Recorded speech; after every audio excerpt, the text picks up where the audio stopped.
ಬಾಲಗಂಗಾಧರನಾಥ ಶ್ರೀ ಗದ್ದುಗೆ ಸ್ಥಳದಲ್ಲಿ ನಿರ್ಮಾಣ ಆಗಿರುವ ಮಂದಿರ ಉದ್ಘಾಟನೆಗಾಗಿ ನಾಳೆ ಪ್ರಧಾನಿ ನರೇಂದ್ರ ಮೋದಿ ಮಂಡ್ಯಕ್ಕೆ ಆಗಮಿಸಲಿದ್ದಾರೆ.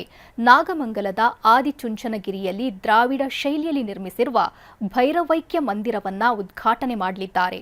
ಚುಂಚನಗಿರಿಯ ಕ್ರೀಡಾಂಗಣದಲ್ಲಿ ಈ ಕಾರ್ಯಕ್ರಮ ನಡೆಯಲಿದ್ದು ಸುಮಾರು 1 ಲಕ್ಷಕ್ಕೂ ಅಧಿಕ ಮಂದಿ ಭಾಗವಹಿಸುವ ನಿರೀಕ್ಷೆ ಇದೆ. ಈ ಸಂಬಂಧ 2,000ಕ್ಕೂ ಹೆಚ್ಚು ಪೊಲೀಸರನ್ನ ಭದ್ರತೆಗಾಗಿ ನಿಯೋಜಿಸಲಾಗಿದೆ. ಬಾಲಗಂಗಾಧರನಾಥ ಶ್ರೀ ಗದ್ದುಗೆ ಸ್ಥಳದಲ್ಲಿ ನಿರ್ಮಾಣ ಆಗಿರುವ ಮಂದಿರ ಉದ್ಘಾಟನೆಗಾಗಿ ನಾಳೆ ಪ್ರಧಾನಿ ನರೇಂದ್ರ ಮೋದಿ ಮಂಡ್ಯಕ್ಕೆ ಆಗಮಿಸಲಿದ್ದಾರೆ. ನಾಗಮಂಗಲದ ಆದಿಚುಂಚನಗಿರಿಯಲ್ಲಿ ದ್ರಾವಿಡ ಶೈಲಿಯಲ್ಲಿ ನಿರ್ಮಿಸಿರುವ ಭೈರವೈಕ್ಯ ಮಂದಿರವನ್ನ ಉದ್ಘಾಟನೆ ಮಾಡಲಿದ್ದಾರೆ.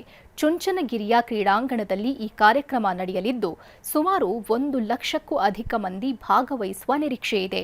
ಈ ಸಂಬಂಧ 2,000ಕ್ಕೂ ಹೆಚ್ಚು ಪೊಲೀಸರನ್ನ ಭದ್ರತೆಗಾಗಿ ನಿಯೋಜಿಸಲಾಗಿದೆ.